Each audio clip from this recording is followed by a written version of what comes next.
saya itu setiap hari ini kan melewati jalan-jalan utamanya khususnya protokol gitu ya, jalan protokol. Kemudian juga banyak sampah-sampah ya, termasuk sampahnya itu ada sampah daun yang tidak pernah kayaknya tuh nggak pernah diangkut gitu ya. Jadi istilahnya itu cuman di pinggir-pinggirin saja, sehingga saya tergerak karena kesannya itu jadi kumuh. Coba sekarang ini kalau teman-teman melihat begitu dibersihkan juga kelihatan bersih, cantik, rapi gitulah. Terus saya berpikir kenapa itu tidak dimanfaatkan menjadi kompos. Dan saya komunikasi dengan Bu Kepala di LH bahwa dan juga ada Mas Safrinal ini kan Kabid Lingkungan. Kenapa nggak dibuat biopori?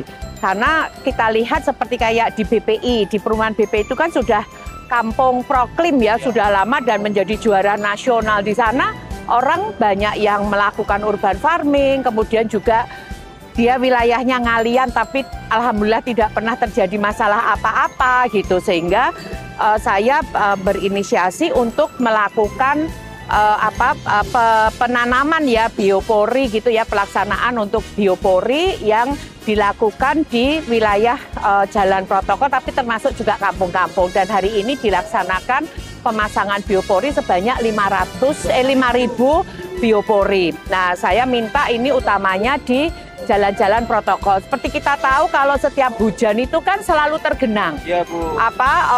Jalan Pahlawan, jalan Pemuda ada genangan, sehingga ini juga bisa membantu air itu tidak semua masuk drainase tetapi juga masuk ke dalam biopori-biopori. Dan yang kedua, ini manfaatnya apa? Daunnya itu sama penyapu di LH itu tidak cuma dipinggirkan tapi bisa sudah dimasukkan ke dalam biopori itu, sehingga dia sudah tidak memerlukan lagi untuk tempat sampah, tetapi tempat biopori itu untuk menjadi tempat sampah saling nyambung. Dan kemudian setelah 21 hari itu daun-daunnya itu bisa dipanen jadi pupuk kompos. Dan manfaatnya apa? Enggak perlu lagi di wilayah penanaman pedestrian, taman-taman itu harus nyuplai pupuk. Nah, ini kan juga mengurangi biaya anggaran untuk beli pupuk. Nah, jadi ini kan pupuk, malah pupuk organik karena ini dari daun-daun. Penyapu udah tidak perlu nyapu, setelah itu daunnya diumpet-umpet ke. Kadang-kadang juga di tangga situ ditumpuk semua. Kemudian yang kedua, itu kan juga mengurangi biaya biaya angkut dan biaya ke TPA kan kalau sampah-sampah daun itu tidak dikirim ke sana.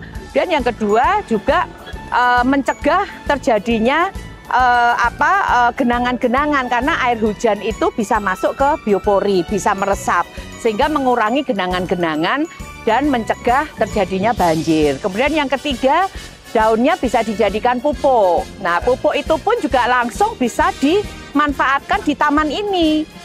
Nah, dan yang keempat, mengurangi biaya pembelian pupuk. Gitu. Yang penting itu juga, sehingga semuanya bisa efektif, efisiensi, tapi tidak terjadi banjir. Kemudian juga tanamannya jadi subur-subur.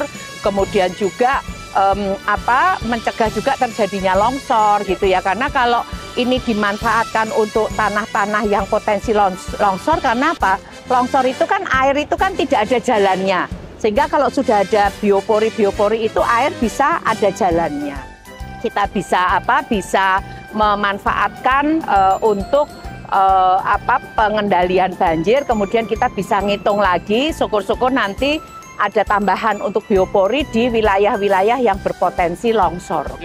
Sebenarnya sih kalau biopori ini sudah umum ya, cuman penerapannya itu yang belum masif. Lah ini makanya saya menginisiasi di LH dulu. Setelah itu nanti kecamatan, kelurahan itu untuk memakai. Sebenarnya kalau yang kampung-kampung Proklim itu udah paham, udah ngerti gitu loh. Karena makanya kan akan semakin banyak kampung-kampung dijadikan kampung Proklim, karena di dalamnya salah satunya juga ada masalah pemasangan biopori. Jadi sebenarnya ini sih juga harusnya ini para camat, para lurah ini juga punya inisiasi untuk bagaimana pencegahan banjir.